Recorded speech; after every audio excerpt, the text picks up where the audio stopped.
Sir ये बेबुनियाद बातें हैं। मैंने कोई सीमा को तलाक नहीं दिया। सीमा अभी भी मेरी घरवाली है।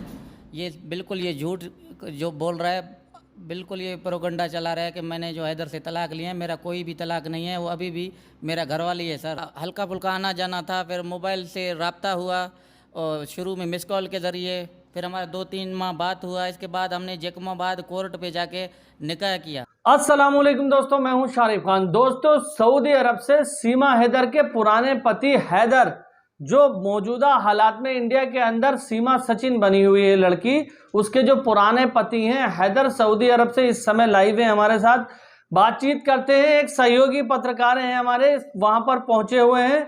तो सीमा हैदर के पति को आप आज पहली बार सुनने वाले हैं। दोस्तों, आपने देखा होगा कि डिजिटल मीडिया के दौर में लगातार आप कहीं पर भी कहीं से भी जुड़ सकते हैं, और टीवी पर जो सीमा हैदर के पति का इंटरव्यू कराया गया वो छोटी छोटी तादाद में कराया गया, और वहां पर उनकी पूरी बात, वो कहना क्या चाहते हैं, ये आप तक नहीं पहुंचाई। आज तसल्ली से बिल्कुल सब्र के साथ बैठ करके एक एक बात वो आपको बताएंगे कि सीमा हैदर की उनकी शादी कैसे हुई थी, कहां पर हुई थी, सीमा हैदर ने उनको कहां से चीट किया, कहां से छोड़ के चली गई, जो उन्होंने प्लॉट दिलाया था उसको, पहले उसने क्या बोला था कि प्लॉट दिलाओ। पाकिस्तान के अंदर जब ये रहते थे सीमा हैदर के साथ में, तो टाइल्स का काम करते थे, रिक्शा चलाते थे। दिन में, मतलब दिन में ये टाइल्स का काम करने के लिए जाते थे मजदूरी, और रात में आकर के लगभग 9-10 बजे तक रिक्शा चलाया करते थे। वो शख्स जिसने इतनी बड़ी बेपनाह मेहनत करने के बाद में इसको प्लॉट दिलाया, इसके सारे ऐश व आयाइश पूरे करें, उसको छोड़ करके हिंदुस्तान में इसने एंट्री ली। इस समय सऊदी अरब में मौजूद हैं, सऊदी अरब से हमारे साथ बातचीत करने के लिए तैयार हैं।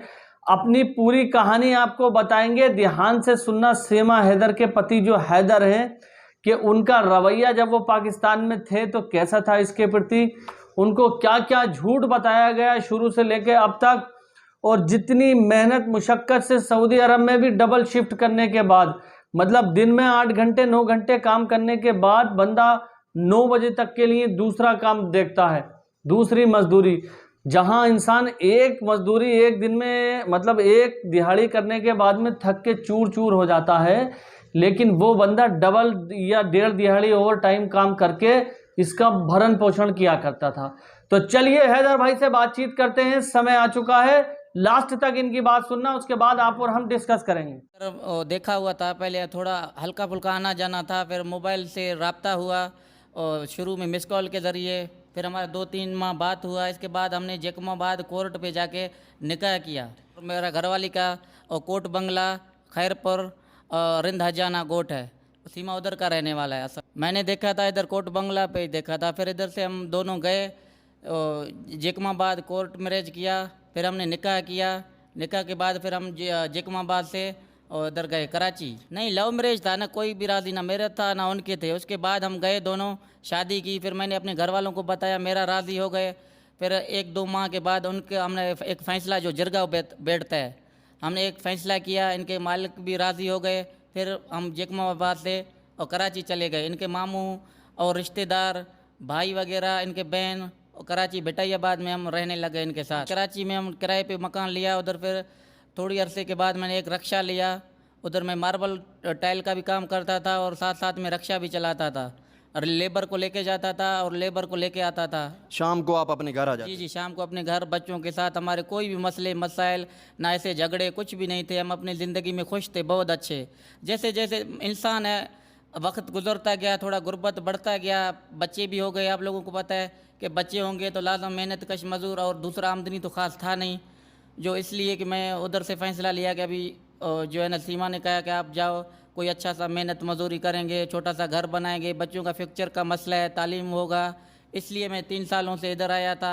पैसे जोड़ जोड़ के हमने एक छोटा मकान बनवाया। उसके बावजूद जो है ना, ये अभी कह रहा था कि हमारा कोई जो है नहीं है, हमारा तलाक हो गया था। कोई भी ऐसी बातों में कोई सदाकत नहीं है, वो बिल्कुल झूठ बोल रहा है। चलें इस पे भी। अभी 3 साल हो गए तो मैं नहीं गया। जैसे मैं आया ना, 3 साल 2 माह या 3 माह हो गया, तो सीमा अपने अब्बू के साथ रह रहा था। सीमा का अब्बू एक रक्षा चलाता था और मैं इधर से किराया और पैसे भेजता था, और किराए का मकान भी अदा कर रहे थे, और साथ में इनका अब्बू था। सीमा का अबू भी कराची शिफ्ट हो गया था? जी जी हाँ, सीमा अपने अब्बू के साथ उधर ही मेरे ही घर पे रह रहा था। वो दिन को रक्षा चलाता था, रात को मेरे बच्चों के साथ होता था। ठीक है। इन 3 सालों में सीमा से आपकी रोज़ाना बात होती थी? जी जी सर, बिल्कुल बात होती थी। एक दिन में 2 दफ़ा 3 दफ़ा, अगर मेरा नेट बंद जाए या पैकेज ख़त्म होता था, लोकल बात होती थी। और मैंने सारे मीडिया वालों को उसका जो है ना फ़ोटो एक्सक्रेज और वॉइस मैसेज सब कुछ मेरे पड़े हुए हैं। अच्छा, 3 सालों की बात कर रहे हैं, उस चीज़ पे भी आते हैं कि कब आपका रब्ता जो है वो मुनक़ता हुआ सीमा से। इन 3 सालों में आप एक दिन में आप कह रहे हैं कि रोज़ाना 2 बार या 1 बार कभी न कभी कॉल एक दिन में ज़रूर करते थे? ज़रूर ज़रूर, बिल्कुल बच्चों की बात होती। इस चीज़ में कभी आपने नोट किया कि सीमा हैदर जो कि आपकी बेगम थी, कभी आपको शक पड़ा कि शायद आपके इसके जो तल्लक है मेरे साथ पहले जैसा नहीं रहा और बात करने से भी कतराती है, या फिर कुछ इस तरह से हुआ कि आपको पड़ा कि शायद इसकी जो अब चाल चलन है कुछ थोड़ा सा बदल रहा है? नहीं नहीं, मेरे इल्म में ज़ाती भी नहीं रहा कि इसके क्या है पोजीशन क्या नहीं। जैसे बात करता था नॉर्मल, वैसे ही हमारी बिल्कुल प्यार मोहब्बत से बात होती थी। मना एक दिन में 2 दफ़ा 3 दफ़ा, और अगर नेट मेरा बंद जाए, जैसे पैकेज ख़त्म होता है, तो वो लोकल पे भी बात करता था कि हैदर तुम्हारा जो है ना नंबर क्यों बंद जा रहा है, डेटा ऑन करो। बिल्कुल हमारा कोई ऐसा झगड़ा नहीं था, हम अपने घर में बच्चों के साथ खुश थे। आपके माशाल्लाह 4 बच्चे हैं, 3 आपकी बेटियां हैं, हाँ। 1 बेटा है। नाम क्या है बेटियों की? बेटे का फरहान, और बाद में फरवा बतूल, फरी बतूल और फरहा बतूल, तीनों बेटी हैं सर। नहीं, सीमा ने नहीं बताया, मगर मेरा बेटा था फरहान। वो मैं बच्चों से बात करता था अपनी घरवाली से, तो उनका जो है ना वो कहता था कि मैं जो है ना पबजी खेलता हूँ, थोड़ा बहुत वो खेलता था फरहान।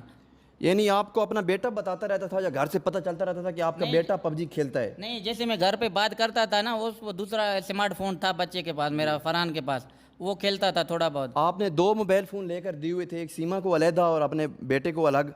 जी जी हाँ, एक सीमा के पास अलग था स्मार्टफोन और फरहान के पास अलग था। जी सर। अब बात करते हैं पहली बार आपका सीमा से रब्ता नहीं हुआ, वो दिन जब आपने ट्राई किया और सीमा से आपका रब्ता नहीं हुआ, वो कौन सा दिन था? सर 10 मई तक बात हुआ, 10 मई के बाद मेरा रब्ता नहीं हुआ। एक दिन मैंने इंतज़ार सुबह से किया कि शायद बच्चों का कोई काम कर रहे हैं, कपड़े वगैरह धुलाई कर रहे हैं।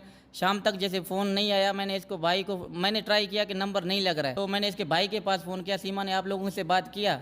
बोलते नहीं, आज तो नहीं किया, कल किया। मैंने बोला कल तो मेरे साथ भी उन्होंने बात किया। फिर उसको मैंने बोला कि जाओ मेरे घर पता करो। बोलता है मैं घर पे नहीं हूँ, मैं कोट बंगला गया था, बस पे आ रहा हूँ, सुबह तेरे घर जैसे ही पहुँचूंगा आपको अपने बच्चों से बात करवाऊंगा। अब थोड़ी सी उस मकान के बारे में बात करते हैं। 3 साल में आपने, आपका ये कहना है कि हर महीने आपने पैसे घर भेजे हैं, कितने पैसे आप हर महीने घर भेजते थे? सर मैं शुरू में थोड़ा तनख्वाह कम था, उस टाइम करेंसी भी कम था, 45,000 तकरीबन शुरू से। ठीक है। जैसे मैं आया था कि 45,000, पीछे 50,000, आस्ते आस्ते जैसे वक्त बढ़ता गया मुझे भी जानकारी हो गई, एक जगह से दूसरे जगह भी काम करना, किधर करना। इस वक्त मैं इसको 2 सालों से 80,000 90,000 भेज रहा था मुसलसल, 2 सालों से ऐसे ही। पहले मैंने सिर्फ शुरू में माना 45 से 50,000 तक भेजा एक साल। ठीक है, ये बहुत बड़ी रकम है और हम सऊदी अरेबिया में रहते हैं, हम जान सकते हैं कि 70-80 हज़ार रुपया भेजना सऊदी अरेबिया से कमा कर हक हलाल का मेहनत करके कोई मामूली बात नहीं है। अब बात करते हैं कि कब आपने फैसला किया कि आपको कराची में अपना मकान बनाना चाहिए? सर ये तकरीबन 1.5 साल पहले हमने बोला कि हमने एक वीसी भी रखी थी, वीसियाँ भी खुल गई, पैसे जोड़ जोड़ के हमने तक 1.5 साल पहले। ठीक है। तो हमने घर लिया था छोटा सा, एक मकान, एक आज से 1.5 साल पहले? जी जी हाँ, 1.5 साल पहले हमने घर लिया था सर। कितने का लिया था घर? घर सीमा कह रहा था कि हमने लिया 13.5 लाख का सर। 13.5 लाख रुपया आपने वो इधर से कुछ जमा हाँ, करके? पैसा तो सारा मैंने ही अदा किया ना। अच्छा। कि हाँ वो बोल रहा था इतना पड़े हुए हैं इतना, फिर मैंने 2-2.5 लाख रुपया अपने अब्बू से भी पैसे लिया था उधार, वो बाद में वो भी मैंने अदा किया कि पैसा मैंने इसको 13.5 लाख रुपया दे दिया था कि आप घर का मालिक मकानों को उनको देकर आज़ाद करवाया था सर। आज से 1.5 साल पहले यानी किराए के मकान से सीमा अपने बच्चों समेत? नहीं, अपने घर शिफ्ट नहीं हुए, वो फिर भी हम किराए पे ही रह रहे थे, अपना लिया था ना। अच्छा, आप अभी तक किराए पे भी सीमा रह रही थी? जी जी, ठीक है। हम लिया था, मगर वो बोलते हैं इनको मरम्मत करवाएंगे, कलर करवाएंगे, अच्छा सा बनाएंगे, या इनको तोड़ फोड़ के मना अच्छा बनाएंगे, 2-3 मंजिला बनाएंगे, मगर शिफ्ट नहीं थे हम। जहाँ से 3 सालों से हम रह रहे थे उस मालिक मकान के साथ रह रहे थे सर। उधर का किराया मिलता था, सीमा वो किराया उनसे लेकर मालिक मकानों को देता था। अच्छा, अब बात करते हैं सीमा के बारे में। ये जो चहमगोइयाँ हो रही हैं हिंदुस्तान में, हिंदुस्तान मीडिया जो है लगातार इस चीज़ पे बात कर रहा है कि सीमा मुसलमान थी। बहुत सारे मैंने इंटरव्यूज़ भी देखे हैं कि सीमा से वो कलमा, नमाज और कोई ना कोई सूरत सुनने के लिए सीमा से बार बार रिक्वेस्ट करते हैं, और सीमा ये बात कहकर टाल देती है कि वो अब उसका जो मजहबी रुझान है वो तब्दील हो चुका है और वो हिंदू धर्म में बिल्कुल आ चुकी हैं। इस्लामी जो की चीज़ें हैं, नमाज, कोई सूरत, फिर कलमा, इस चीज़ पे बात नहीं करती और ना वो कलमा सुनाना चाहती है किसी भी मीडिया चैनल को। तो जब आप और सीमा इकट्ठे थे, बहुत सारा अरसा आपने इकट्ठे भी गुजारा है, ठीक है आप 3 साल पहले आ गए, लेकिन सीमा के साथ इकट्ठा भी आप ज़हरी बात है 3-4 साल रहे होंगे, तभी आपके 4 बच्चे हैं। उस वक्त सीमा का जो मजहबी रुझान था वो क्या था? सीमा नमाज पढ़ती थी? जी सर, बिल्कुल मज़हब से दिलचस्पी थी और नमाज, रोज़ा और जो ये सबील वगैरह जो होता है 10 मुहर्रम में, बिल्कुल ये पक्का जाता था और इमाम बारगाह में भी जाता था ये। जी सर। यानी कि सीमा बाकायदगी से नमाज भी पढ़ती थी और जो मजहबी रुझान था वो उसका ज़बरदस्त था। जी हाँ, बिल्कुल वो नमाज़ पढ़ती थी रमज़ान शरीफ में और अफ्तारी करवाती थी और सबील वगैरह हर चीज़ उसका दिलचस्पी था सर। बिल्कुल। अब भी इस वक्त इस चीज़ पे बात करेंगे कि जब आपके बच्चे वहाँ पे चले गए 10 मई को आपको पता चला? हाँ, 10 मई तक भी राब्ते में था। 10 मई के बाद मुझे तो कोई पता ही नहीं था कि किधर चले गए और किधर हैं। फिर अचानक मैंने एक भारतीय मीडिया से एक खबर देखी तो बच्चे मेरे भारत पुलिस कस्टडी में है, मेरे पैरों से ज़मीन निकल गया। बच्चे किधर गए, कहाँ गए, कैसे गए, फिर मैं बहुत परेशान था। यानी कि इससे पहले जब आपने मीडिया का, इंडियन मीडिया का क्लिप देखा, इससे पहले आप ये समझ रहे थे कि मेरे बच्चे जो हैं वो पाकिस्तान में ही कहीं ना कहीं? हाँ, यही मुझे पता ही नहीं था, कोई इल्म ही नहीं था कि बच्चे कहाँ हैं, किधर हैं, कौन सी जगह पे हैं। ये इंडियन मीडिया के थ्रू मुझे पता चला कि बच्चे उधर हैं सर। तो दोस्तों, हैदर ने जो कुछ भी बताया उसे देखकर आपको क्या लगा कमेंट में ज़रूर बताएं। जिस तरह से मेहनत करके लगातार इतने गर्म देश में, दोस्तों आपको पता होगा कि सऊदी अरब के अंदर बहुत ज़्यादा गर्मी पड़ती है, इंडिया से 4 गुना ज़्यादा। 45 डिग्री टेम्परेचर रहता, 45 डिग्री। जो अपने इंडिया में जब गेहूं की खेती जिस समय होती है, जो लोग खेती के बारे में जानते होंगे वो समझ पा रहे होंगे, गेहूं की खेती को पकाने के लिए जो एक गर्म हवा चलती है उसको बोलते हैं कि लू चल रही है। तो उस लू के समय जो 45 डिग्री 45 डिग्री टेम्परेचर होता है, ऐसा टेम्परेचर उससे भी ज़्यादा सऊदी अरब के अंदर हर समय मौजूद रहता है। कुछ जॉब्स ऐसी होती हैं जो एयर कंडीशन में बैठ के बंदे वहां पर करते हैं, एसी में बैठ के करते हैं, और कुछ जॉब्स ऐसी होती हैं जो बाहर रह करके भी करना होती हैं। तो बाहर रह करके जो करते हैं, जो मजदूरी करते हैं, उनका बहुत बड़ा कठिन परिश्रम होता है। आप ये मान लीजिए कि एक जान हथेली पे लेकर के वो काम करते हैं। तो जान हथेली पे लेकर के ये शख्स वहां पर काम करता है, वो भी डबल शिफ्ट। पहले 8-9 घंटे की अपनी एक मजदूरी, एक दिहाड़ी पूरी करेगा, उसके बाद फिर आधी और पूरी करेगा। बहुत सारी चीजें इस इंटरव्यू के दौरान मैंने काट काट के आपको दिखाई हैं। ज्यादा लंबी वीडियो होने से भी पब्लिक को इरिटेशन होता है इस वजह से। तो जितना आपने सुना उसके अंदर आपको क्या लगा? क्या इस बंदे की कोई गलती है? इस बंदे की कोई गलती है? अगर वो 3 साल से वहां पर नहीं था तो 3 साल से वो कमाने के लिए तो गया हुआ था। 3 साल से उसका काम ये था कि मैं अपना घर बनाऊंगा, घर बनाने के बाद में मैं अपनी रोजी रोटी चलाऊंगा, आगे के सारे काम कराऊंगा, तभी तो वो वहां पे रह रहा था या खुशी में रह रहा था। तो सीमा हैदर ने हैदर के साथ में जो कुछ भी किया उससे आप इत्तेफाक रखते हैं या नहीं रखते हैं, कमेंट में ज़रूर बताएं। फिर मिलेगा आपका भाई इसी तरह की एक नई वीडियो के साथ। तब तक इजाज़त दीजिए। खुदा हाफिज़। जय हिंद, जय भारत।